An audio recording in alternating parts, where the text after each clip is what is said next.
446 میں آ کر شیعوں کی حکومت کو ختم کیا تغرل بیگ سلجوکی نے۔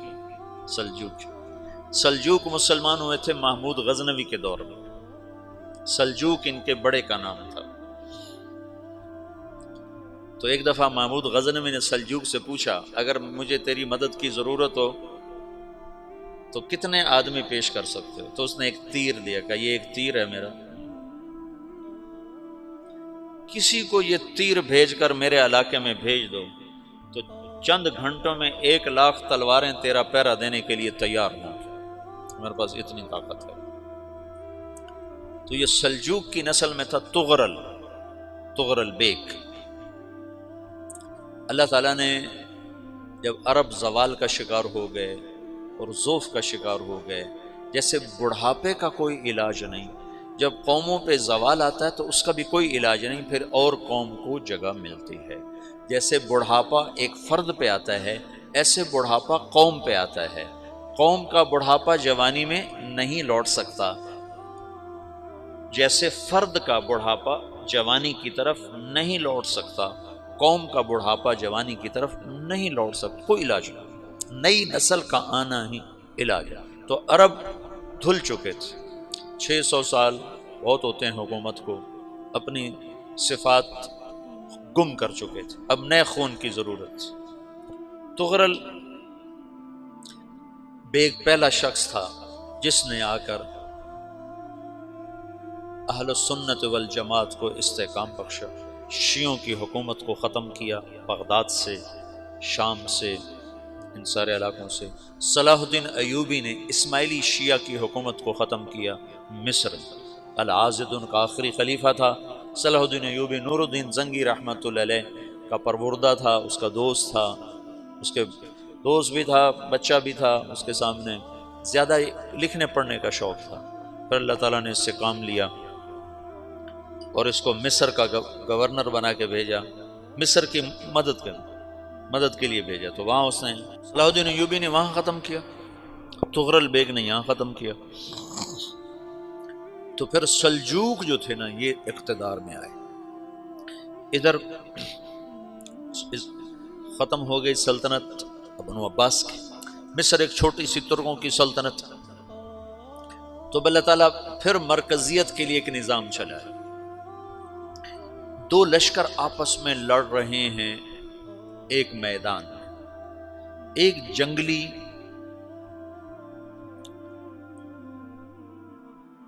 بدوؤں کا قافلہ، جنگل کے لوگ اپنے قبیلے کو لے کر، ایک جنگلی قبیلہ اپنے سردار کے ساتھ نقل مکانی کر رہا ہے ایک جگہ سے دوسری جگہ۔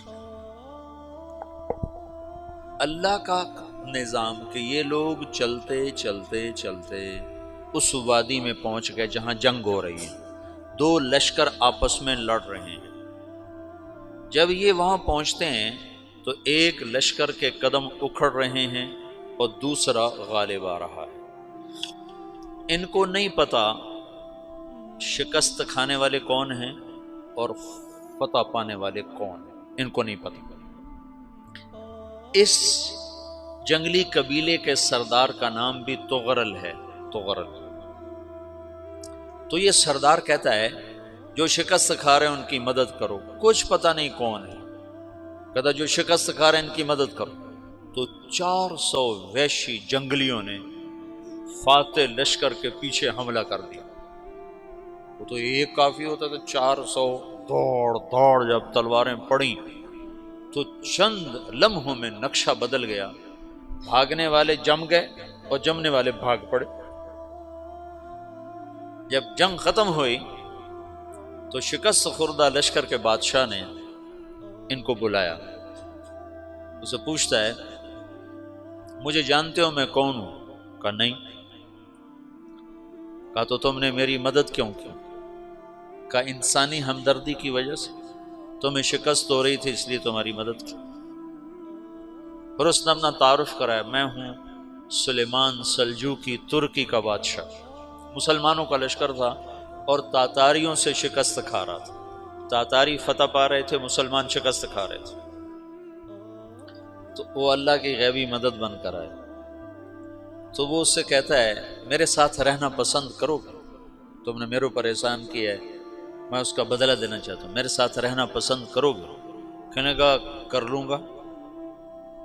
تو اس نے اس کو لے کر ترکی آیا، اور استنبول اس وقت روم کی حکومت میں تھا، اس سے فتح کیا اس تغرل کے آگے چوتھے پانچویں پڑپوتے محمد فاتح نے۔ تو یہ استنبول ہے، یہ ترکی ہے، بیچ میں ایک چھوٹا سمندر ہے، یہاں ایک جاگیر ہے۔ تو سلطان سلیمان کہتا ہے یہ جاگیر تجھے وقف ہے، ادھر سے رومی مجھے تنگ کرتے ہیں حملے کر کر کے، تو میرا دفاع کرتے رہنا، یہ جاگیر تیری۔ یہ اس جاگیر پہ اس نے اپنے قافلے کو آباد کر دیا، اپنے قبیلے کو، اور ایک چھوٹی سی حکومت بنا لی، جو ایک صوبہ سمجھو سلمان سلجوقی کا، وہ ایک چھوٹا سا صوبہ ہے۔ وہاں جب یہ رہ پڑا تو پھر یہ ایک شیخ کے بیت ہوتا ہے، وہاں شیخ طریقہ میں ان کے یہ بیت ہونے جاتا ہے، وہ اس کو رات اپنے پاس ٹھہراتا ہے، تو ایک کمرے میں ان کا خادم ٹھہراتا ہے۔ یہ جب کمرے میں جاتا ہے تو سامنے دیوار میں طاقچے پر قرآن پڑا ہوا ہے، تو یہ تغرل بیگ کہتا ہے یہ کیا ہے، یہ کیا ہے؟ تو وہ خادم کہتا ہے یہ کتاب اللہ ہے، قرآن ہے۔ اچھا، وہ اس کو وہاں چھوڑ کے باہر چلا جاتا ہے۔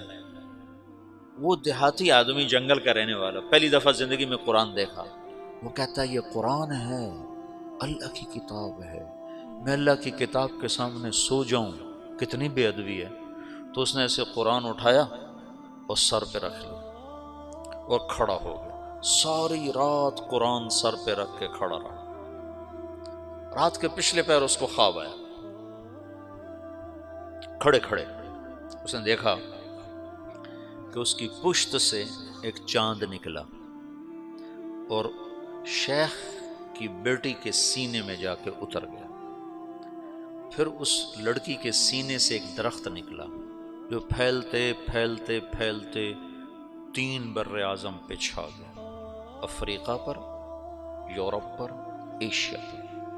پھر اس کی آنکھ کھل گئی، وہ کھڑا ہوا ہے، تو اس نے صبح یہ خواب اپنے شیخ کو سنایا، تو انہوں نے اپنی بیٹی اس کے نکاح میں دی تھی۔ اس بیٹی سے ایک بچہ پیدا ہوا، تغرل بیگ نے اس کا نام رکھا عثمان، عثمانی ترک نام سنا ہوا، جو میں نے کل بتایا تھا کہ 1924 میں وہ خلافت ختم ہوئی۔ تو ایک بیٹا پیدا ہوا عثمان۔ عثمان نے پھر ایک نئی اسلامی حکومت کی بنیاد رکھی جو 1924 تک چلتی رہی، کوئی 800 سال یہ حکومت چلی۔ تو حکومت کا شیرازہ بکھرا، لیکن پھر جڑ جاتا تھا، اور وہ قرن اول والا جوڑ کبھی نہ پیدا ہوا، ٹکڑے بن گئے۔ ان ٹکڑوں میں اللہ لوگ پیدا کرتا رہا جو دعوت دیتے رہے، دعوت زندہ رہی۔ جو تربیت کا نظام تصوف کے ساتھ تھا، اب وہ تبلیغ کے ساتھ۔